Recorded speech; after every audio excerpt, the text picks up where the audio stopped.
Question number 8 यहाँ पे हम लोग बात कर रहे हैं। क्वेश्चन नंबर 8 के अंदर यहाँ पे हमारे पास क्वेश्चन को थोड़ा यूनिक प्रकार का, यूनिक क्यों मैं बोल रहा हूँ उसका रीजन मैं बताता हूँ। सेम प्रोसीजर, मैंने सबसे पहले सम को देखा ही नहीं, मैंने सबसे पहले क्या कर दिया, ट्रेडिंग अकाउंट, पीएनएल अकाउंट और बैलेंस शीट बना दी, मैंने यहाँ पे सारी बातें भी लिख दी है। अब मैं सम के अंदर सबसे पहले एडजस्टमेंट पढ़ लेता हूँ, जो सारी चीजें पेंसिल रखना और एडजस्टमेंट के अंदर टिक मार्क करना हमें, तो वो चीज। Salary was paid up to 31/12/2014, तो पहले सैलरी के ऊपर टिक मार्क कर लेते हैं, मैंने सैलरी पे टिक मार्क कर दिया। दूसरा, इंश्योरेंस प्रीमियम के बारे में कुछ बताया हुआ है, तो इंश्योरेंस प्रीमियम के ऊपर टैक्स एंड इंश्योरेंस मुझे दिखाई दे रहा है, वहां पे मैं टिक मार्क कर रहा हूं। दूसरा, टैक्स एंड इंश्योरेंस दिखाई दे रहा है, वहां पे मैं टिक मार्क कर रहा हूं। तीसरा, कमीशन के अंदर कुछ दिया हुआ है, कमीशन के अंदर मैं टिक मार्क कर लेता हूं। चलो, फिर उसके बाद calculate 10% interest on drawings, interest on capital, interest on drawings, तो कैपिटल और ड्राइंग्स मुझे किधर दिखाई दे रहे हैं, हाँ नीचे दिखाई दिए, कैपिटल और ड्राइंग्स के ऊपर मैंने टिक मार्क कर दिया है। चलो फिर आगे बढ़ते हैं हम लोग।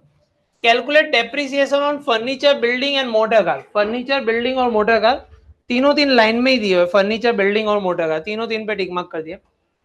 फिर उसके बाद डेटर 20,000 के उसको राइट ऑफ करना है, मतलब डेटर के बारे में कुछ बात की हुई, डेटर के ऊपर पहला मैं टिक मार्क कर रहा हूँ। Debtor debtor debtor debtor debtor નથી,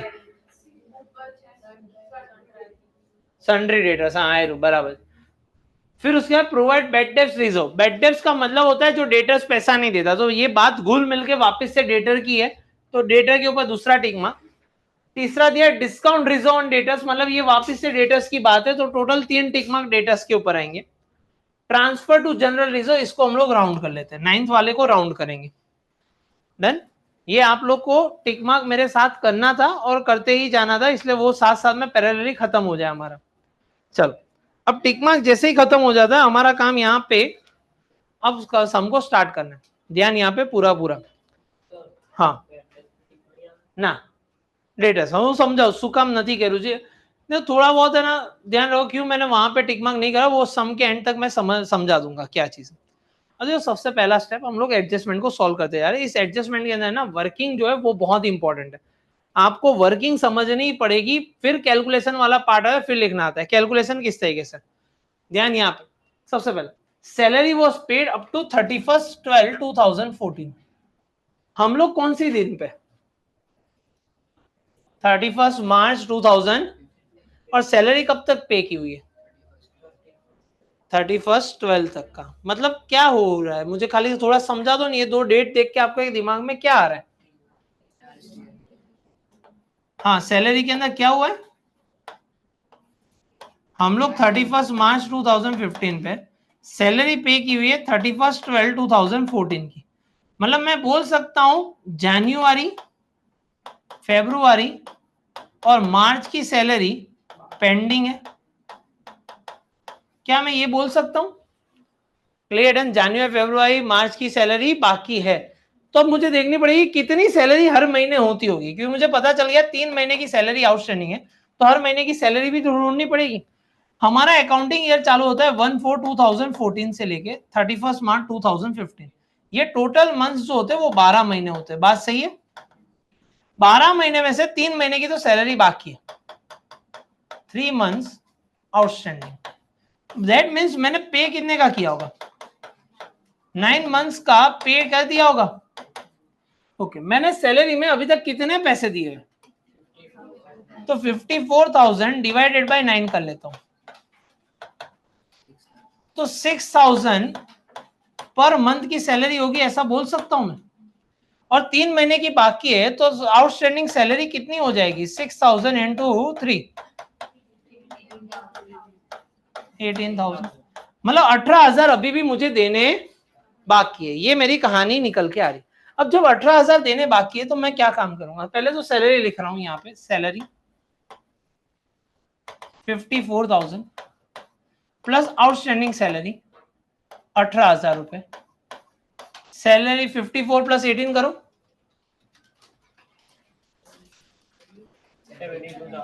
70, और जो 18,000 बाकी है उसकी इफेक्ट में यहाँ पे है आउटस्टैंडिंग सैलरी, क्योंकि मेरी लायबिलिटी है 18,000 रुपए, तो अभी तक हमें डायरेक्ट अमाउंट दी जाती थी वेजेस के अंदर, अगर याद हो तो पता है 15,000 वेजेस बाकी आगे वाले क्वेश्चन के अंदर। यहाँ पे इन लोग ने क्या काम किया, इन लोग ने मस्त काम किया, इन लोग ने डायरेक्ट अमाउंट नहीं बताई। इन लोग ने क्या काम किया, इन लोग ने पहले अमाउंट कैलकुलेट करवाई और फिर लिखवाया। Done, clear? यहां तक किसी को कोई डाउट है? पक्का समझ में आई बात है? डन, बोल। શું ના ખબર પડી બોલ? આપણે આખા વર્ષનો હિસાબ કિતાબ જોઈએ છે. આખા વર્ષમાં કેટલા મહિના હોય? 12 મહિના. એને એવું કીધું 31/12 સુધીની પગાર આપેલો છે અને આપણે બિઝનેસ ક્યાં સુધી કર્યો? 31 માર્ચ સુધી. તો ડિસેમ્બર સુધી પતી ગયું, તો જાન્યુઆરી, ફેબ્રુઆરી, માર્ચ 3 મહિના બાકી છે. આખા વર્ષમાં 12 મહિના હોય, 3 મહિના કાઢી નાખો તો બાકી કેટલા રહે? 9 મહિના. તો 9 મહિનાની જે વસ્તુ છે, તો આપણે ટોટલ અત્યાર સુધી ખર્ચો કેટલો કર્યો? 54,000. તો 9 મહિનાનો ખર્ચો થયો 54,000. તો પર મંથ કેટલો ખર્ચો થયો હશે? 54 ડિવાઇડેડ બાય 9, તો 6,000 રૂપિયા. એટલે મારે દર મહિનાની સેલેરીનો ખર્ચો કેટલો થતો હશે? તો 6,000 into 3 કરી દો, એટલે હજી મારે 18,000 રૂપિયા આપવાના બાકી છે એમ્પ્લોયને. ડન. એની મેં બે ઇફેક્ટ કરી, અહીંયા 18,000 પ્લસ કર્યા અને બીજી ઇફેક્ટ અહીંયા લખી. क्लियर? डन, चलो। Hello everyone, quick announcement. अगर आप अहमदाबाद में हैं तो आप पर्सनली हमारे पास ऑफलाइन बैचेस में आ सकते हैं, फिजिकल क्लासेस में, जहां पे आप सैटेलाइट और साउथ भोपाल एरिया में हमारे ऑफलाइन सेंटर्स हैं, तो हमारे पास पर्सनली आप पढ़ सकते हैं, प्रैक्टिस कर सकते हैं, एग्जाम्स यहाँ पे होती है, कंडक्ट होते हैं, और हमारे ऑफलाइन सेंटर्स में 7 सब्जेक्ट्स हम लोग पढ़ाते हैं। आप अलग अलग जगह पे है गुजरात के, और गुजरात बोर्ड में आप पढ़ रहे हैं, तो आप सारी जो नोट्स हैं वो कौटिल्य बैच जो करके हैं, आप सारे वीडियोस देख रहे होंगे तो आपको पता होगा। आप यूकेआईसी ऑनलाइन जो है वो एंड्रॉयड आप यूज़र है, तो आप उसमें से ऐप डाउनलोड करके ये जो है वो फ्री ऑफ कॉस्ट, ये जितने भी वीडियोस होंगे हमारे, उसकी सारी नोट्स उसमें होंगी, तो आप गो थ्रू कर सकते हैं।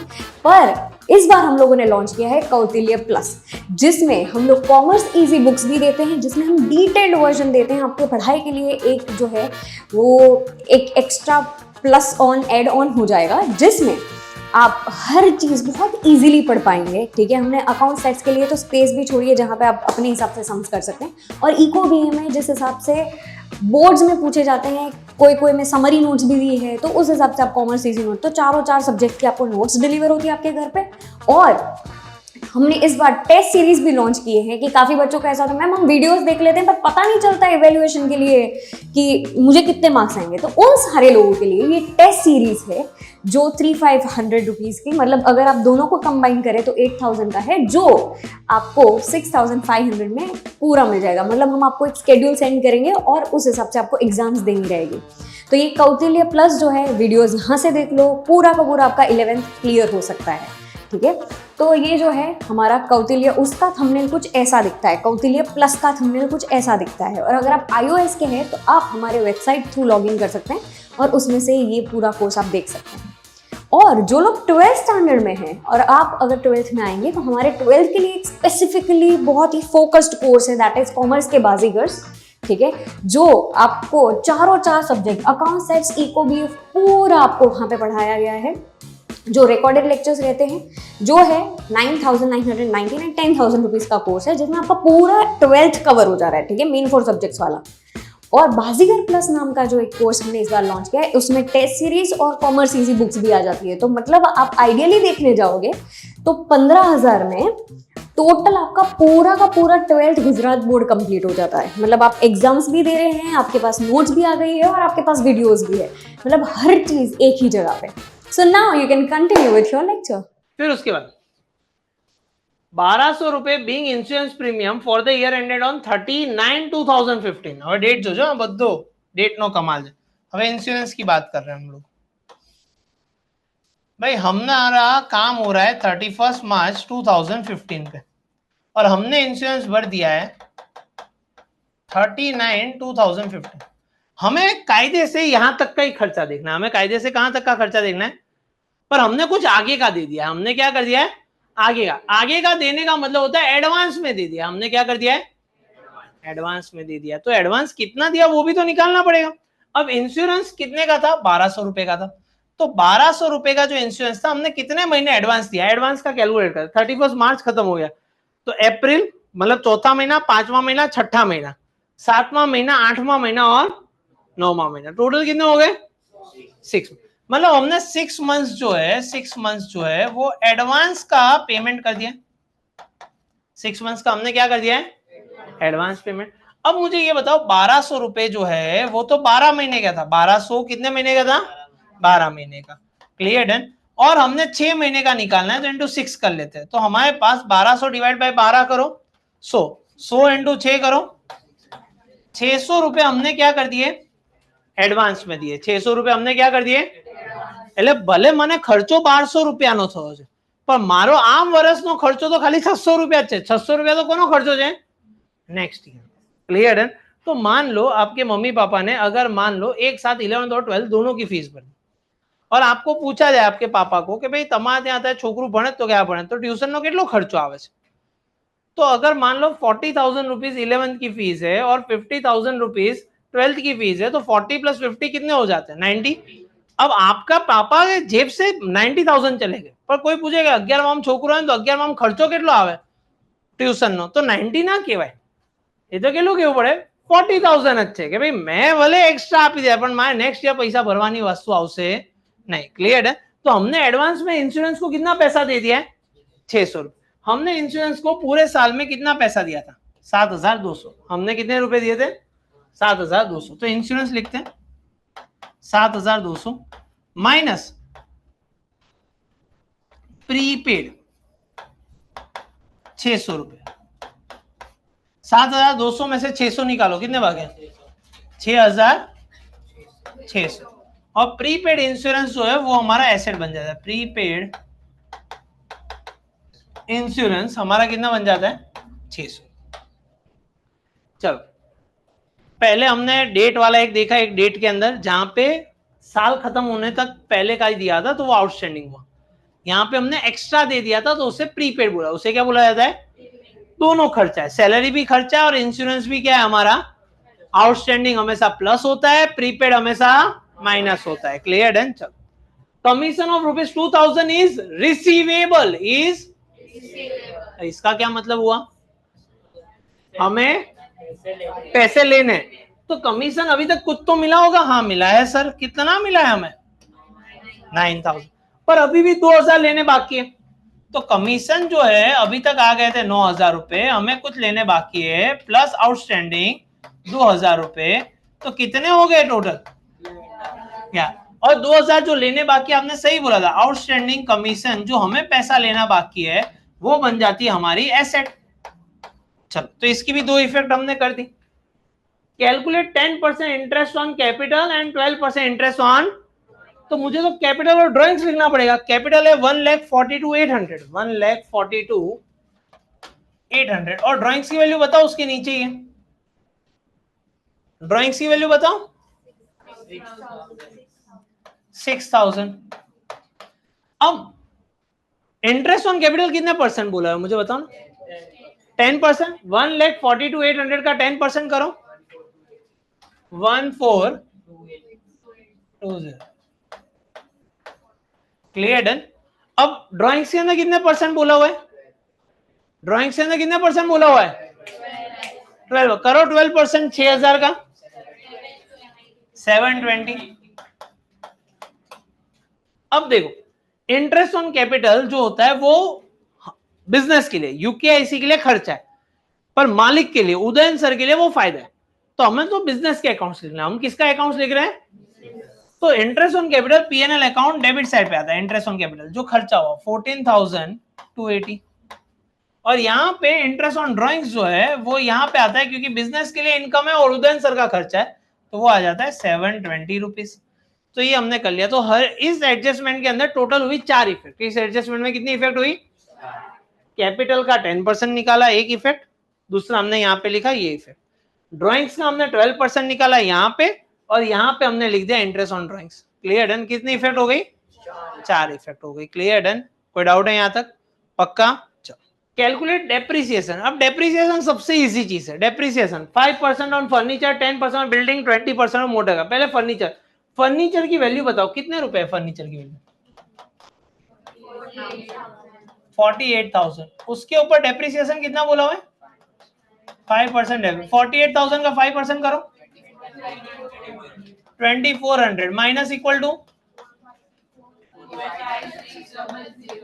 अब डेप्रिसिएशन की दूसरी इफेक्ट आती है P N account debit depre on furniture 2400। Same चीज बाजू वाले के साथ करते हैं। बाजू में क्या दिया है? फर्नीचर के बाजू में बिल्डिंग। बिल्डिंग के अंदर डेप्री देना है, तो बिल्डिंग की वैल्यू बताओ। 1,08,000। उसके ऊपर कितना डेप्री है? 10% डेप्री करो। 1,60,000। और डेप्रिसिएशन की दूसरी इफेक्ट यहां पे डालो, डेप्री ऑन बिल्डिंग 18,000। चलो नेक्स्ट, उसके बाद क्या दिया हुआ है? मोटर। मोटर कार लिखते हैं पहले यहाँ पे। मोटर कार कितने रुपए? 60,000 माइनस डेप्री कितने रुपए? 20%, मतलब ये हो गया 12,000, 48,000।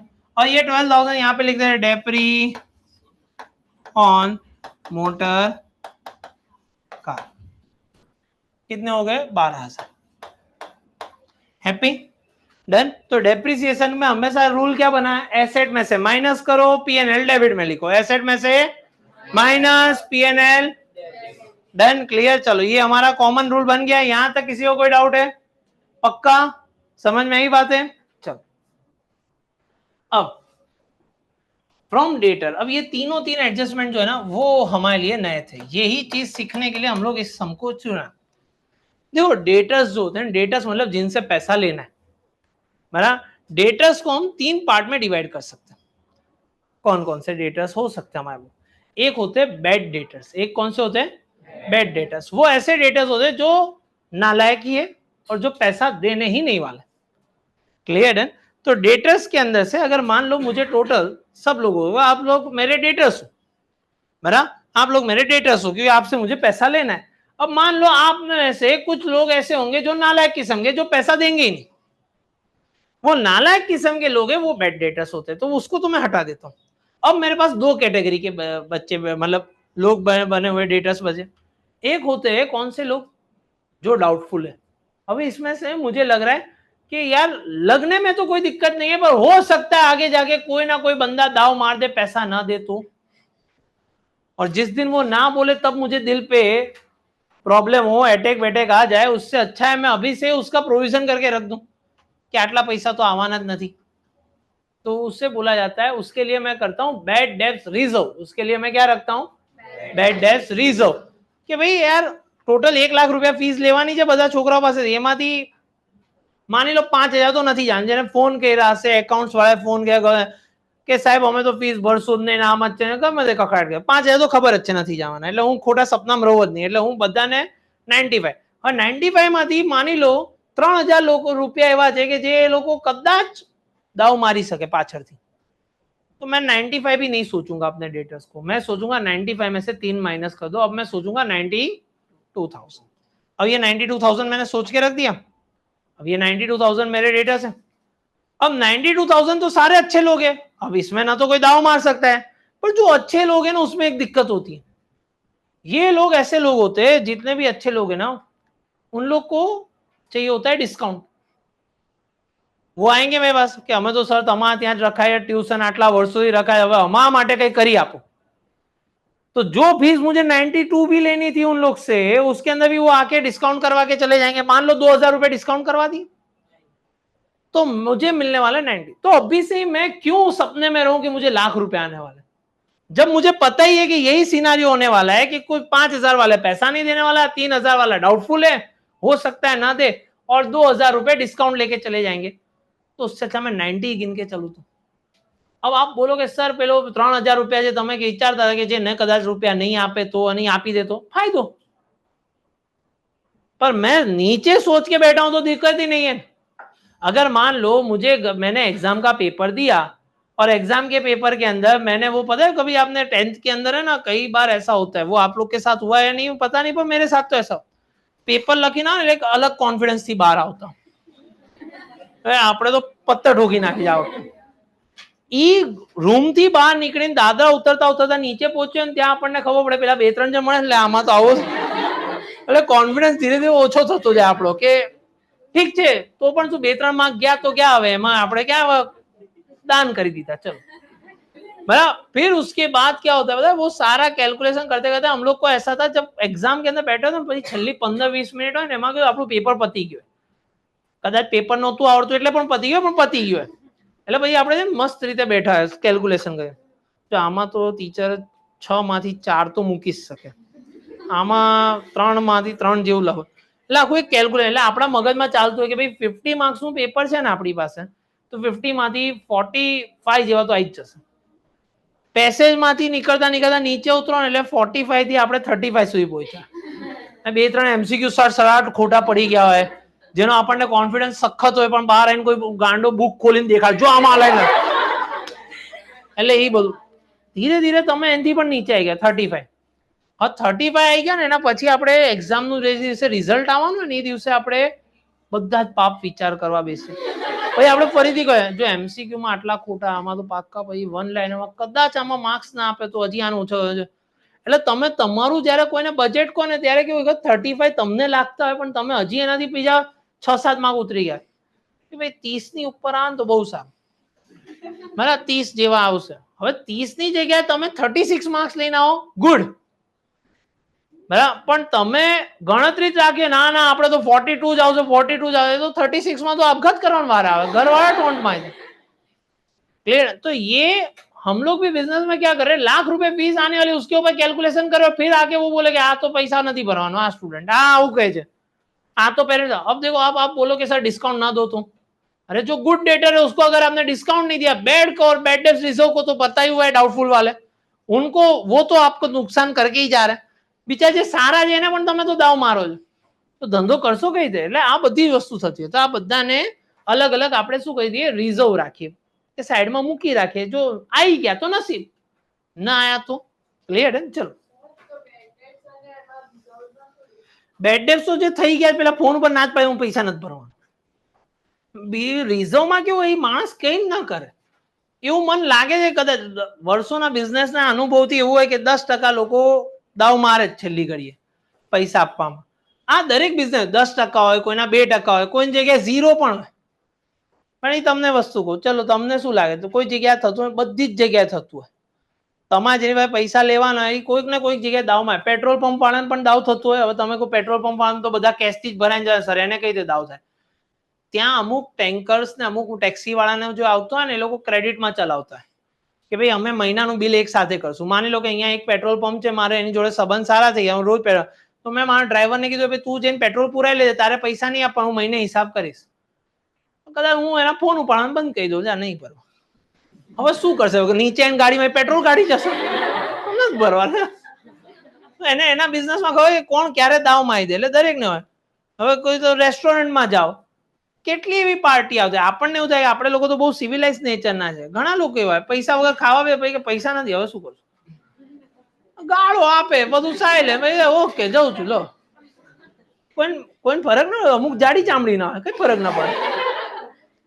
सबसे पहले हम लोग डेटर्स के अंदर from debtors of 20,000 write off 50% bad debts, तो 20,000 के जो डेटर्स थे उसके 50% हमें करने वो होते 10,000 रुपए, 10,000 हमारे हो गए बैड डेप्स, 10,000 हमारे क्या हो गए और डेटर्स की वैल्यू देखते हैं, डेटर्स है 1,20,000, डेटर्स हमारे पास है 1,20,000 ना बाकी माइनस बैड डेप्स एडजस्टमेंट, क्योंकि हमें एडजस्टमेंट से पता चला 10,000 रुपए नहीं आने वाले, तो 1,20,000 माइनस 10,000 1,10,000 ये टोटल अंदर लिखना पड़ेगा।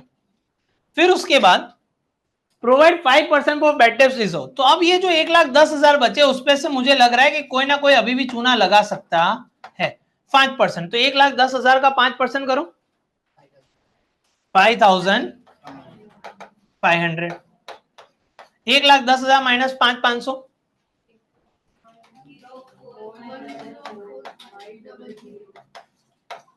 1045। अब उसमें से कुछ लोग जो है वो डिस्काउंट मांगने वाले 2% डिस्काउंट मांगेंगे इसमें से, उसके ऊपर लगता है DRD एडजस्टमेंट डिस्काउंट रिजॉन डेटर्स 1,04,500 पे 2% करो 2090 इसको माइनस करो इसमें से 102410। अब ये तीन चीजें हमने की, पहले मैंने माइनस किया बेड डेप्स, फिर जो वैल्यू है उसमें से बेड डेप्स रिजर्व, फिर जो वैल्यू है उसमें से डिस्काउंट रिजर्व डेट। जब बेड डेप्स और बेड डेप्स रिजर्व आता है तो एक फॉर्मेट बनता है, उस फॉर्मेट को हम लोग बोलते हैं टार्ट format, BD BD BDR minus BDR T A T, इससे बोला जाता है टार्ट फॉर्मेट। इसे क्या बोला जाता है? Tart format. हाँ अभी तक बोलो को। और दूसरा एक फॉर्मेट आता है discount plus DRD minus DRD T A T, इसे बोला जाता है टार्ट फॉर्मेट। इसे क्या बोला जाता है? टार्ट। तो जैसे ही बेड डेप्स वाला किस्सा आपके सामने आए, ये फॉर्मेट आपका बन जाना चाहिए, टार्ट फॉर्मेट। और अगर डिस्काउंट रिजर्व डेटर्स आया तो टार्ट फॉर्मेट। क्लियर है? टार्ट और ये इसके अंदर टी का मतलब है, टी का मतलब होता है ट्रायल बैलेंस, टी का मतलब क्या होता है? और ए का मतलब होता है एडजस्टमेंट, ए का मतलब क्या होता है? अब देखो यहाँ पे एडजस्टमेंट की वैल्यू दी हुई है, हमने ए फाइंड किया, तो जो ए एन वो लिख देते, बीडीए 10,000, बीडीए 10,000, बीडीआर ए 5,500, डिस्काउंट रिजर्व डेटर्स ए 2090। अब मैंने इतनी वैल्यू लिख दी। अब आपके ट्रायल बैलेंस में जाओ, जो ये भाई साहब ने बोला था, ट्रायल बैलेंस के अंदर जाओ, ट्रायल बैलेंस में जाके देखो कितने बेड डेप्स दिया हुआ है। ट्रायल बैलेंस के अंदर जाके हम लोग देखते हैं बेड डेप्स दिया, हाँ सर दीजिए लो 3,000, फिर बेड डेप्स रिजर्व भी दिया हुआ है 6,000 रुपए, तो मैं बेड डेप्स के अंदर लिखूंगा 3,600 और बेड डेप्स रिजर्व में लिखूंगा 6,000।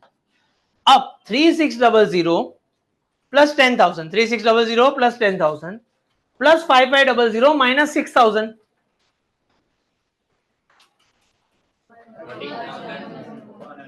हेलो आज ओके। तो जो टी वाली वैल्यू है वो ट्रायल बैलेंस से निकाली, टी वाली वैल्यू कहां से निकाली? और ए वाली वैल्यू यहां से चिपका दिया हमने। क्लियर है? चलो अब डिस्काउंट का देखते हैं। डिस्काउंट कोई जगह आप लोग discount discount discount discount discount discount discount, हाँ डिस्काउंट गिवन 3,200 3,200 और डिस्काउंट रिजर्व डेटर्स ऐसा कोई इधर दिया हुआ है? डिस्काउंट रिजर्व डेटर्स देखो आपके ट्रायल बैलेंस में दिया हुआ है ना, डिस्काउंट रिजर्व डेटर्स आपेલું છે तो डैश कह दो, तो आ थी जैसे 5290। चलो इतना हमारा हो गया खत्म। चलो ये वाले एडजस्टमेंट के अंदर टोटल हमारे पास 3 एडजस्टमेंट हमने किए, हर एक की 2-2 इफेक्ट थी। पहले बेड डेप्स यहां से माइनस किया और बीडी ए में वैल्यू डाली, बेड डेप्स रिजर्व माइनस किया, बीडी आर ए में वैल्यू डाली, डिस्काउंट रिजर्व यहां से माइनस किया और यहाँ पे वैल्यू डाली, और ये 2 फॉर्मेट हमारे बनने थे। जब इस भाई साहब ने मुझे प्रश्न पूछा कि सर हमने बेड डेप्स में क्यों टिक मार्क नहीं किया, क्योंकि मुझे पता था कि ऐसा फॉर्मेट बनाना ही पड़ेगा, तो उसमें ये सारी चीजें कवर अप हो जाएगी, मुझे अलग से लिखने की जरूरत पड़ेगी नहीं। Clear done? चलो अब ट्रांसफर 10,000 टू जनरल रिजर्व, ये लास्ट में कर सकते हैं, ये सम के अंदर जब प्रॉफिट निकाले ना तब कर सकते हैं, या तो उसके पहले करना हो 10,000 रुपए ट्रांसफर करने, तो हम लोग यहां पे लिख देते हैं ट्रांसफर टू जनरल रिजर्व 10,000 रुपए, ट्रांसफर टू जनरल रिजर्व 10,000। आपके क्वेश्चन में देखो जनरल रिजर्व दिया हुआ है 30,000 प्लस एडिशनल 10,000, तो अब मेरे पास जनरल रिजर्व में कितने हो गए? 40,000। चलो अब मेरा एडजस्टमेंट वाला काम खत्म हो गया। अब मेरा जो काम बच रहा है ना वो किसका बच रहा है? अब मुझे ये सारी चीजें रखनी है। सबसे पहले इसके अंदर आ रहा है जीपी, ग्रॉस प्रॉफिट। अब ये ग्रॉस प्रॉफिट तो अभी तक हम लोग फाइंड कर रहे थे, इन लोग ने दे दिया। दैट मीन्स इन लोग ने ट्रेडिंग अकाउंट बना दिया था। इन लोग ने क्या बना दिया था? तो हमें डायरेक्टली जीपी दिया हुआ है, यहां पे लिख देते 3 लाख रुपए। अब देखो मुझे क्वेश्चन के स्टार्टिंग में पता नहीं था कि ट्रेडिंग अकाउंट बनाना नहीं। क्लियर है? तो मैंने तो बना ही रखा है, तो आप भी एक पेज पूरा का पूरा ब्लैंक रखोगे। क्लियर है? होशियारी मत ठोकना, पेज बचाने की गिनती मत करना।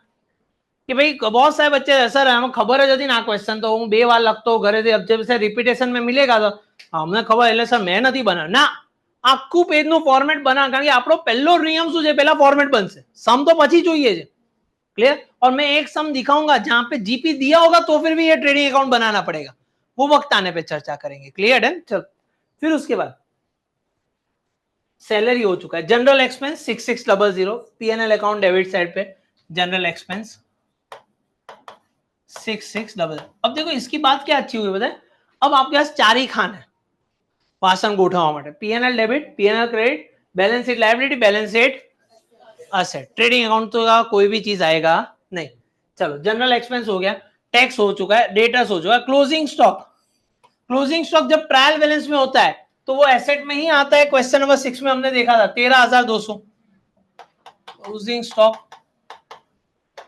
13,200 चलो फिर आता है बैंक ओवरड्राफ्ट 6,000 रुपए bank overdraft 6,000 rupees advertisement expense 9,000 advertisement expense 9,000 हमारे पास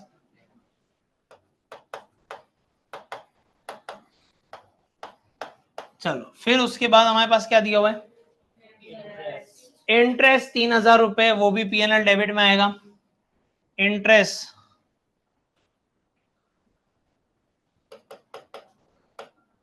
3,000 रुपए चलो फिर बैड डेब्ट्स हमने कर दिया है बैड डेब्ट्स हो चुका है बैड डेब्ट्स लोन और क्रेडिटर्स दोनों लायबिलिटी है लोन बोलो कितने रुपए की और क्रेडिटर्स हमारे पास है 12,000 हाँ चलो फिर बिल्स रिसीवेबल बोलो 3,000 फिर बिल्स पेएबल बोलो 9,600 फिर कैरेज आउटवर्ड यहां पे आता है कैरेज आउटवर्ड 4,000 फिर डिस्काउंट गिवन हो चुका है डिस्काउंट रिसीव्ड हाँ 2,400 चलो फिर जनरल रिजर्व हमने कर दिया फिर कैश बैलेंस बोलो 21,000 फिर खत्म अब हमारा काम क्या है टोटलिंग करना है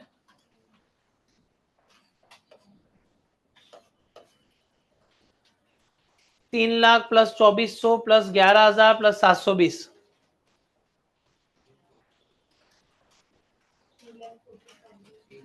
314,120 गैप कितना है 137850 137850 तीन चीजें प्लस दो चीजें माइनस खाली कैपिटल का करो 2,88,210 भाई एक लोग एसेट का ले लो एक लोग लायबिलिटी का ले लो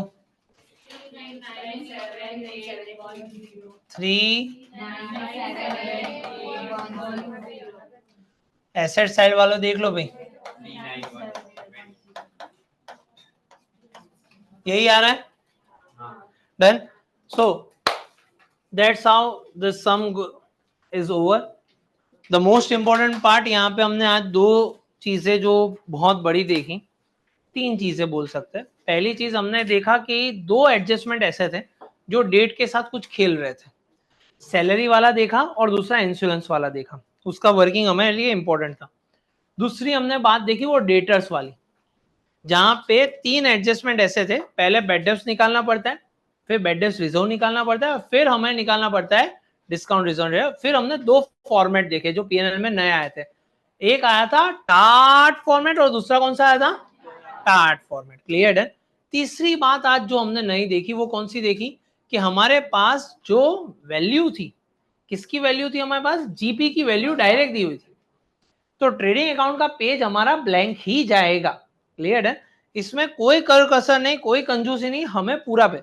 अब कई बच्चे ऐसे होते हैं, सर हम पूरा पेज क्यों बनाए, हमें पता ही है इतना ही बनने वाला है, तो बस देखो सम कैसा आएगा क्या आएगा वो पता नहीं है। मेरे पास ये भोपाल के अंदर मैं बात कर रहा हूँ, लास्ट ईयर नहीं उसके पहले वाली बैच के अंदर एक बच्चा आया था भोपाल के अंदर, एक स्कूल से एक बच्चा आया था, 12th स्टैंडर्ड के अंदर एडमिशन लिया था, और उसके 12th स्टैंडर्ड के अंदर एडमिशन लेके ही वाज समथिंग कि भाई मैं 11th का वहाँ का टॉपर हूँ स्कूल का, और मैं ये सारी चीजें मुझे पता है किस तरीके से होती है क्या होती है और ये सारा, तो मैं उसको जब समझा तो उसको ध्यान नहीं है, उसका दिमाग में एक ही चीज चली, रट्टा मार लूंगा सम का, रट्टा मारने में इनफैक्ट अच्छा भी। तो मैंने बोला भाई तुझे कॉन्सेप्ट जानते हो कि कॉन्सेप्ट की क्या जरूरत है, बोर्ड के अंदर तो एक ही चीज होती है, टेक्स्ट बुक में से तो सम पूछते हैं, रट लूंगा सारी अमाउंट तो खत्म हो जाएगा। मैं तुझे ये बात किसने बोली, तो कोई बोला भाई मेरे एक रिलेटिव है, मामा या चाचा जो भी कोई है, એ મણિનગરમાં ટ્યુશન કરાય એમને મને ચોખ્ખું એવું કીધું કે તારે કંઈ કરવા નથી, ખાલી ફાઇનલ એકાઉન્ટ્સમાં બધા સમ રટી કાઢે। એક્ઝામમાં નથી પૂછા તો કે ના આજ સુધી બન્યું જ નથી। મેં કીધું હમણાંનું બોર્ડનું પેપર તને દેખાડું, तो वो जिस साल में 12th में था ना उसके पहले जो 12th आई थी उस पेपर के अंदर जो सम पूछा गया था 12th स्टैंडर्ड के अंदर, वो ना तो कोई इलस्ट्रेशन से मेल खा रहा था ना तो कोई एक्सरसाइज से, आप देख के भी बता ना सकते। उन लोग ने एक बेल बनाई हुई थी, कॉन्सेप्ट सारे के सारे टेक्स्ट बुक के थे, पर किसी का एक कॉन्सेप्ट यहाँ से उठाया था, किसी का एक कॉन्सेप्ट यहाँ से उठाया, किसी का एक कॉन्सेप्ट, और पूरा एक नया सम बनाया था। तो ये जो उम्मीद के अंदर अगर आप बैठे हो ना कि बोर्ड के अंदर तो खाली टेक्स्ट बुक का ही पूछा जाएगा, वो गलत है। दूसरा, हमारी सोच बहुत छोटी होती है कि हम लोग प्रिपरेशन करते वक्त हम लोग खाली एक टारगेट लेके चलते कि हम लोग यहाँ तक के लिए पढ़ लेते, वो सोच वाले लोग है ना आगे नहीं बढ़ सकते। अगर आप इतना ही सोचो हमें एग्जाम तक ही जाना है तो वो बहुत दिक्कत करे। आपको अगर किधर भी लाइफ के अंदर कोई भी कोर्स करना है, कुछ भी करना, आपके अपने बुनियाद जो है ना वो स्ट्रॉन्ग करो। मैं कभी भी बच्चों को ये MBA कर लो या तो ये कर लो वो कोर्स कर लो, जो करना है करो, आपको आना सब कुछ चाहिए, समझ में आना चाहिए कि ये चीज है।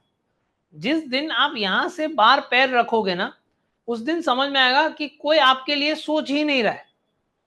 आज ही एक बच्चे का 12th स्टैंडर्ड लास्ट ईयर की बैच के अंदर से एक बच्चे का फोन आया, એને કોઈ कैट માટેની तैयारी માટે कोई क्लासेस के अंदर, अब उसका दुखी पार्ट ये था कि उस कैट के अंदर उसने बोला कि सर मैंने फीस बहुत अच्छी खासी भर दी है और उसके परिवार के अंदर इसकी फाइनेंशियल कंडीशन में जानता हूं पर उसने फीस बहुत है कि सर હું ત્યાં જઉં છું બધું જ કરે છે બધું है, એક સાથે 200 છોકરા બેઠા છે, કોઈને કઈ ખબર જ નહીં શું કરા શું નહીં, હું હોમવર્ક કર્યા વગર જો તો પણ ચલાવી લે છે, ભલે પૂછો હોમવર્ક થયું અમે હા પાડી એટલે જવા દે છે।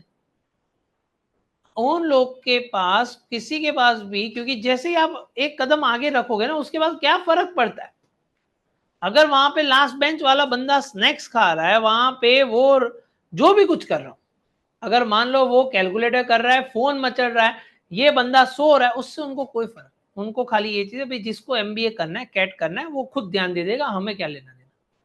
अगर होगा तो डाउट वो पूछेगा, नहीं पूछ रहा है तो हम लोग एज्यूम कर लेंगे हो चुका है।